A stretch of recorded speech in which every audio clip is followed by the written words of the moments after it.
বুয়া কই তুমি? আপা গো, আজকে আইতারাম না আপা। আমার বাবুটার শরীর খুব খারাপ গো আপা। আমার বাবুটার লই একটু হসপিটালে যাওয়ার লাগতো আপা। আজকে আইতারাম না। বুয়া কই? আপা আমার জামাইটার আজকে শরীরটা খুব খারাপ আপা। আজকে আইতারাম না আপা। আপনি একটু দোয়া করেন আপা। আফা গো, আফা আমি তো দেশের বাড়ি আইছি আফা, আজকে আইতারুম না আফা। কুকু আফা আমি ট্রেনে আফা। কেমন আছো রমজানের বাপ? ভালো আছো?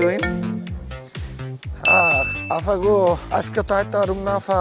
আমার মাজাটা বেত না। আজকে আইতারুম না আফা। আমারে মাফ করে দেন আফা। কালকা মনে সকালবেলা ফিরুম না আফা। রমজানের বাপ দুপুরে খাইছো? আফা গো, আজকে তো আইতারুম না আফা। কাল সারা রাত বৃষ্টি হইছে আফা। ঘরে পানি উঠছে।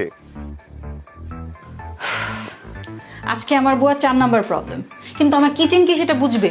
সকালে ব্রেকফাস্টের পর থেকে আমার কিচেনে কি অবস্থা সেটা দেখেন। কিন্তু modern day problem needs modern solution. আমাকে দেখাইতেছো কেন? আমি কি সলিউশন নাকি? মামা লেমন লিকুইড ডিশওয়াশ, এটাই সলিউশন। বুয়া না আসলেও ডিশওয়াশ নিয়ে কোনো চিন্তাই নেই, কারণ আমার আছে মামা লেমন লিকুইড ডিশওয়াশ। এই জাপানিজ ব্র্যান্ডের ডিশওয়াশে খুব অল্প পরিমাণেই সব বাসন কিন্তু হয় নিমিষেই চকাচক।